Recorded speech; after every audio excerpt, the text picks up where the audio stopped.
मित्रों, बीए भाग द्वितीय की इस व्याख्यान श्रृंखला में आपका स्वागत है।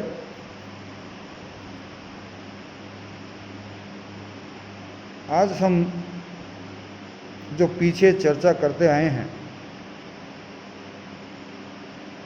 नाटक पर, एकांकी पर और रीति पर, थोड़ा सा हटके एक अन्य बिंदु पर यहाँ चर्चा करेंगे, जिससे कि आप काव्य रचनाओं के बारे में कुछ जान सकें और आपके पाठ्यक्रम में भी है ये चीज़। जब आपने पाठ्यक्रम को देखा होगा तो आपने ये पाया होगा, उसमें लिखा हुआ है काव्य प्रयोजन और काव्य हेतु।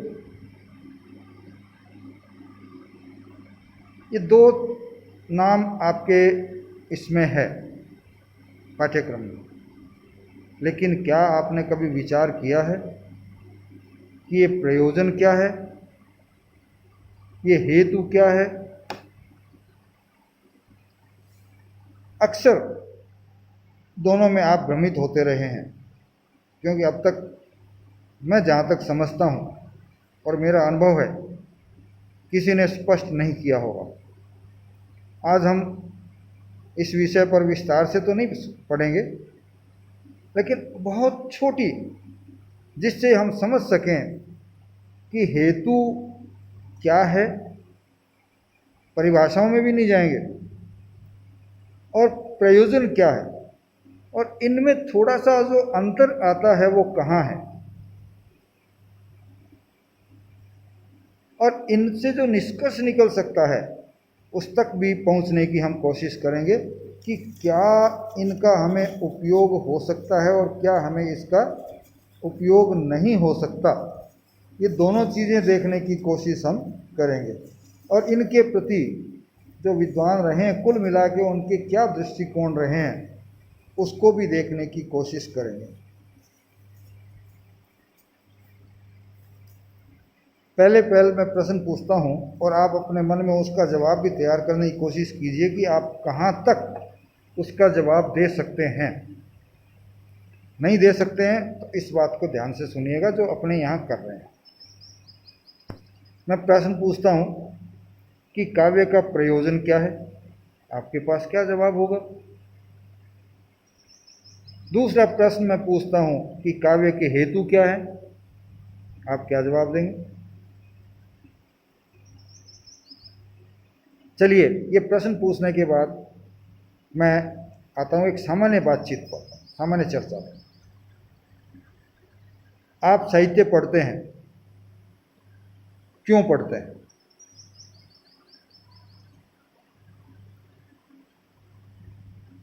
आप कुछ लिखते हैं, क्यों लिखते हैं?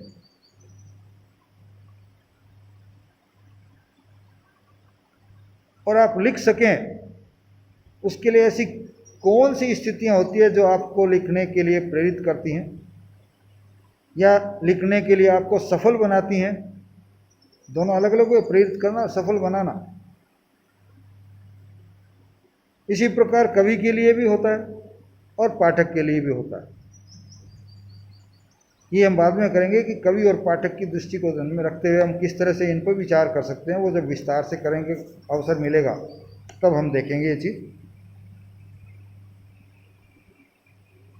तो ये ध्यान में रखना है।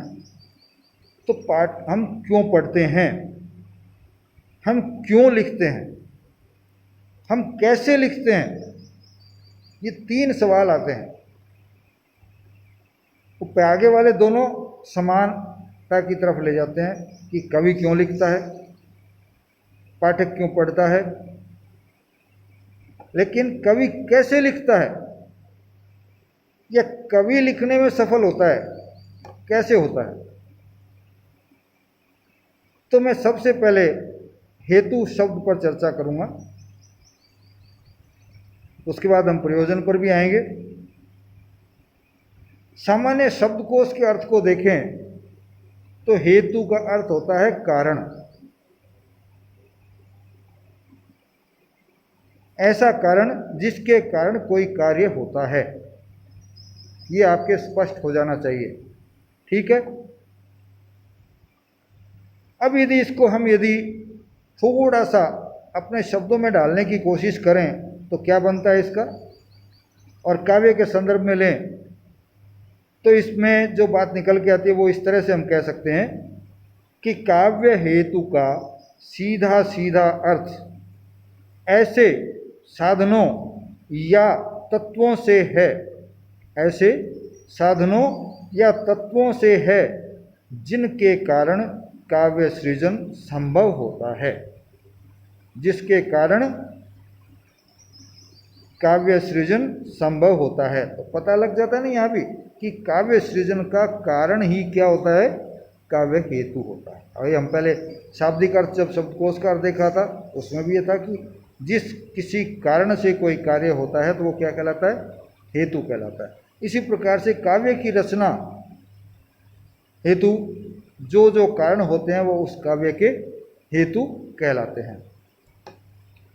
अब अपने आते हैं आगे कवि पर कि कवि जीवन के मधुर और तिक्त, मीठे और कड़वे दोनों प्रकार के अनुभव अपने जीवन में रखता है। दोनों तरह के अनुभव वो अपने जीवन में पाता है। एक तरह का कभी नहीं रहता जीवन, यदि है तो जीवन जो है एक रूपता के कारण बोरियत भरा हो जाता है। ये आप भी जानते हैं, हम भी जानते हैं। और जीवन में परिस्थितियों में अंतर परिवर्तन जो है आवश्यक होता है, और हर कवि के, हर व्यक्ति के जीवन में ये सारी बातें आती हैं, कभी अच्छी, कभी बुरी, कभी मधुर तो कभी कठोर, दोनों तरह की परिस्थितियां आती। और वो अनुभव भी इनको करता है। आम व्यक्ति करता है तो वो भी करता ही है, और थोड़ा बहुत अधिक ही करता है, कम नहीं करता। अब ये जो अनुभव उसने लिए हैं, उस अनुभव के लिए जो आगे की प्रक्रिया है उसमें कवि क्या करता है वो हमें देखना होगा हेतु के संदर्भ। कवि की प्रतिभा और उसकी कल्पना, कवि की प्रतिभा और उसकी कल्पना, हालांकि यहाँ कल्पना और प्रतिभा के साथ साथ मैं कहूँगा कि अभ्यास भी होता है, लेकिन वो यहाँ अभी तक नहीं आया है। जो आगे जब हम ये देखेंगे काव्य के हेतु कितने होते हैं उस समय इस पर चर्चा की जा सकती है, लेकिन अभी हमारा वो विषय नहीं है यहाँ। तो जो अनुभव जीवन के कड़वे मीठे कवि लेता है वो उसकी प्रतिभा और उसकी कल्पनाशीलता का संस्पर्श पा करके महान काव्य कृतियों में बदल जाती हैं, परिणित हो जाती है या ढल जाती है। घटनाएं हमारे जीवन में भी होती है, आपके जीवन में भी होती है, लेकिन हम उनको काव्य में नहीं बदलते। लेकिन जब कवि उनको देखता है तो निश्चित तौर पर उसकी जो प्रतिभा होती है भीतर वो और उसकी कल्पना शक्ति होती है वो मिलकर के उन घटनाओं को महान काव्य कृतियों में ढाल देते हैं। यही प्रतिभा और कल्पना काव्य हेतु कहे जा सकते हैं या कहे जाते हैं। अब ये तो इन्होंने दो चीज़ें ले ली, हालांकि मैं परिभाषाओं पे नहीं जाऊंगा, लेकिन फिर भी मूलतः जिन तीन चार चीज़ों को काव्य कृतियाँ काव्य प्रतिभा माना जाता है, काव्य हेतु माना जाता, काव्य प्रतिभा काव्य हेतु माना जाता है, उस पर जरूर चर्चा करूंगा। दंडी क्या कहते हैं इस बारे में? प्रतिभा तीन तरह की होती है, हेतु तीन तरह के होते हैं। प्रतिभा नहीं, हेतु तीन तरीके होते हैं। कितने तरीके के? तीन तरह के। निसर्गजात प्रतिभा, निर्भ्रांत लोक शास्त्र का ज्ञान, निसर्गजात प्रतिभा पहली, निर्भ्रांत लोक शास्त्र का ज्ञान दूसरा, और आनंद अभियोग अर्थात अभ्यास तीसरा। तो इस प्रकार से अनेकों आचार्यों ने काव्य हेतु विभिन्न माने हैं, लेकिन हमने जितने पढ़े हैं उनमें से कुल मिला के जो निकल के आते हैं वो तीन ही हैं, और नाम बदल के लगभग ये जो मैंने आपको बताए हैं तीन वही रहते हैं। लेकिन यदि हम सबको मिलान करके और तीन काव्य हेतु छांटना चाहें तो वो मैं यहाँ आपको पहले बता देता हूँ। पहली चीज़ प्रतिभा है, जो दंडी ने भी माना है। दूसरा व्युत्पत्ति है, दंडी ने उसको अलग तरह का नाम दिया है। दंडी ने उसके लिए क्या कहा है? दंडी ने कहा है निर्भ्रांत लोकशास्त्र ज्ञान, जबकि यहाँ क्या है? व्युत्पत्ति कहा है। और तीसरी चीज़ होती है अभ्यास। तो इस प्रकार से हम देखते हैं कि तीन हेतु काव्य के होते हैं। पहली चीज़ तो जो जन्मजात प्रतिभा होती है, प्रतिभा भी फिर दो तरह की होती है, सहज और उत्पन्न की गई, सहजा जिसको कहते हैं और उत्पाद्य जिसको कहते हैं। ये दो तरह की प्रतिभाएं भी होती है। तो प्रतिभा भीतर से होती है और उसको कुछ निखारा भी जाता है। तो सहजा और उत्पाद्य दो तरह की हो जाती है, जो हम आगे कभी पढ़ेंगे। दूसरी जो है वो है व्युत्पत्ति, जिसमें अध्ययन होता है शास्त्रों का, उनसे ज्ञान प्राप्त किया जाता है, उस ज्ञान के आधार पर भी साहित्य लिखा जाता है, अच्छा बनाया जाता है। तीसरी है अभ्यास। हमारे भीतर प्रतिभा भी है, हमने ज्ञान भी प्राप्त कर लिया है, लेकिन तब तक हम उसको साहित्य में परिवर्तित नहीं कर सकते, अच्छा साहित्य नहीं लिख सकते, या कोई भी व्यक्ति नहीं लिख सकता जब तक कि वो अभ्यास नहीं कर लेता है।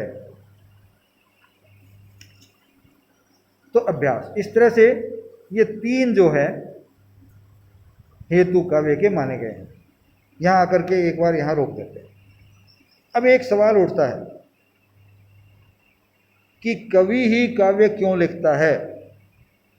हर व्यक्ति या सामान्य व्यक्ति भी कवि क्यों नहीं हो सकता? सवाल वाजिब है कि आप इतने बच्चे बैठे हैं, मैं हूं, हम में से हर व्यक्ति कविता की रचना नहीं कर सकता, काव्य नहीं रच सकता। क्यों? इसका कारण भी ये काव्य हेतु ही होते हैं। आगे बढ़ते हैं। साधारण मनुष्य भी विचारवान तो होता है, बिना विचार के कोई मनुष्य नहीं हो सकता। या तो मनुष्य नहीं है, मनुष्य है तो उसमें विचार भी होंगे, और कवि भी मनुष्य है तो विचारवान है। तो फिर दोनों विचारवान है तो अंतर कहाँ आ जाएगा? ये अंतर कहाँ आता है कि कवि को जब अनुभूति होती है तो वह अलग स्थिति में चला जाता है, और आम व्यक्ति को जब अनुभूति होती है तो वो अलग स्थिति में पहुंच जाता है।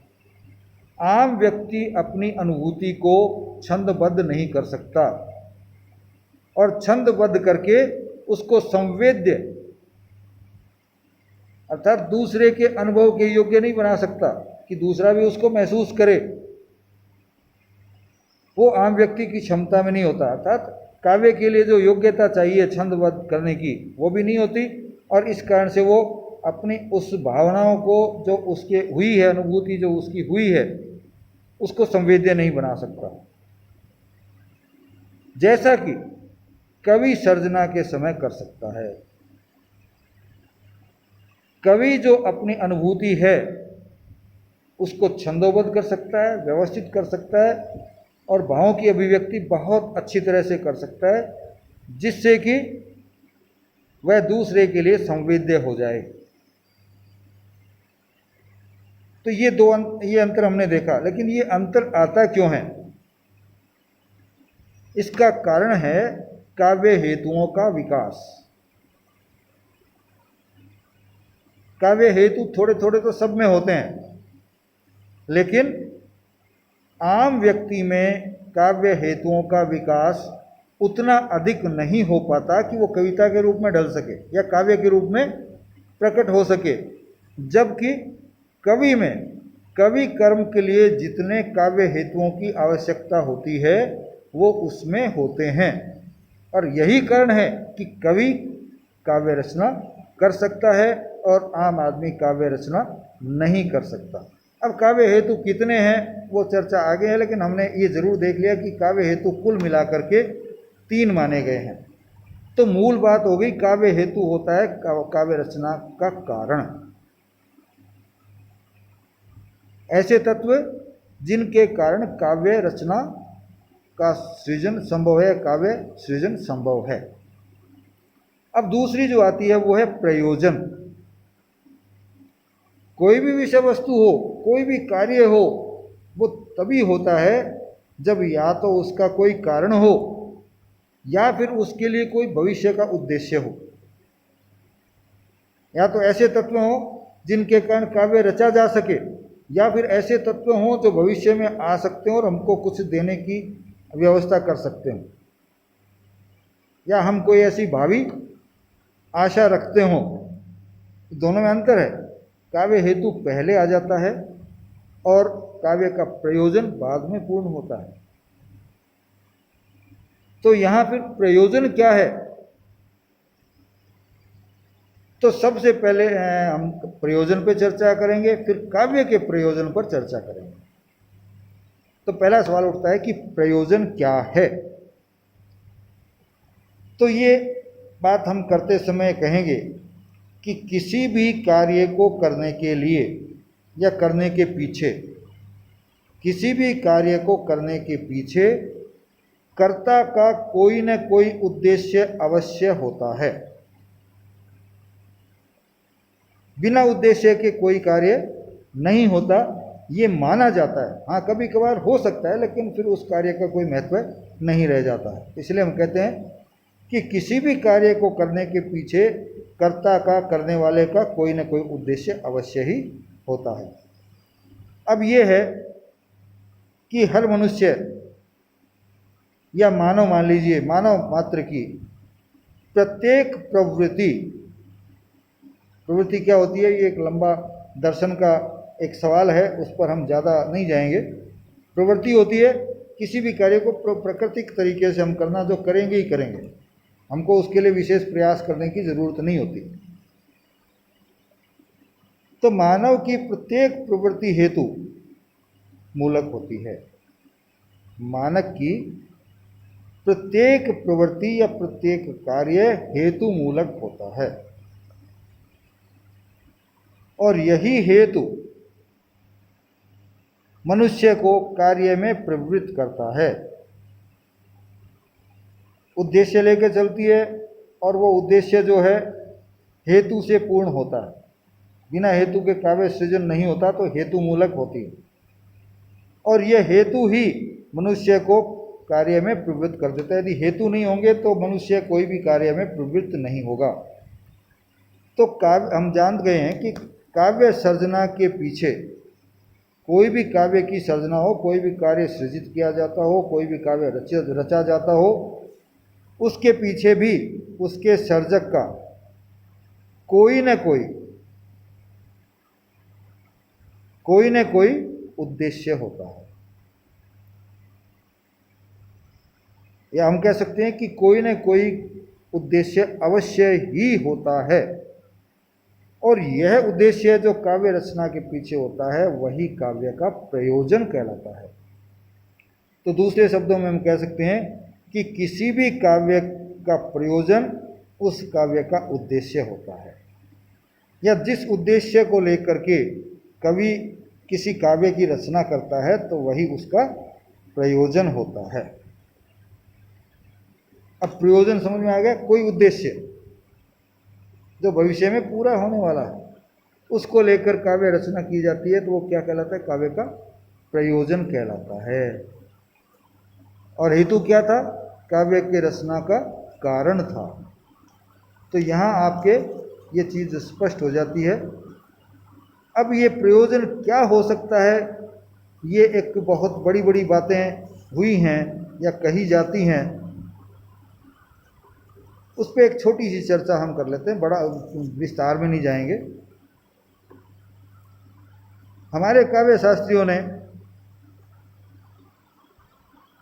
परिभाषाएं वगैरह देखने, पढ़ने, अध्ययन के बाद जो चीज़ बताई, उसमें उनके मस्तिष्क में जो 5 प्रश्न उठते हैं, उन प्रश्नों के आधार पर ही हम कह सकते हैं कि प्रयोजन असल में क्या हो सकता है या कौन सा प्रयोजन नहीं हो सकता। पहला सवाल है, कवि क्यों लिखता है? कैसे लिखता है नहीं, कवि क्यों लिखता है? कैसे लिखते हैं तो क्या हो गया, हेतु हो गया। क्यों लिखता है मतलब प्रयोजन हो गया। दूसरा है सर्जक किन प्रेरणाओं से अभिभूत होकर काव्य सर्जना करता है। क्यों करता है तो फिर की प्रेरणा कहां से लेता है, वो सवाल आ गया। तीसरा आ गया क्या उसे स्वयं आनंद की प्राप्ति होती है, इस सवाल का भी जवाब उन्होंने ढूंढा है। चौथी जो बात आएगी, क्या यश और धन की प्राप्ति ही काव्य का मुख्य प्रयोजन है। अब यहां प्रश्न को ध्यान से पढ़िए, क्या यश और धन प्राप्ति काव्य का उद्देश्य नहीं का, प्रयोजन नहीं का, मुख्य प्रयोजन है। प्रश्न को ध्यान से। पांचवी जो बात है वह है क्या वह अपने नाम को अमर करने के लिए काव्य की सर्जना करता है। ये प्रश्न उठे हैं कि काव्य रचना क्यों करता है। पहला तो ये कि क्यों करता है, फिर उसके जवाब ढूंढने की कोशिश की है कि प्रेरणाओं से अभिभूत होता है, यहां तक भी ठीक है। फिर तीन आती है चीजें, यश और धन की प्राप्ति, आनंद की प्राप्ति और अमरता की प्राप्ति अर्थात नाम की प्राप्ति।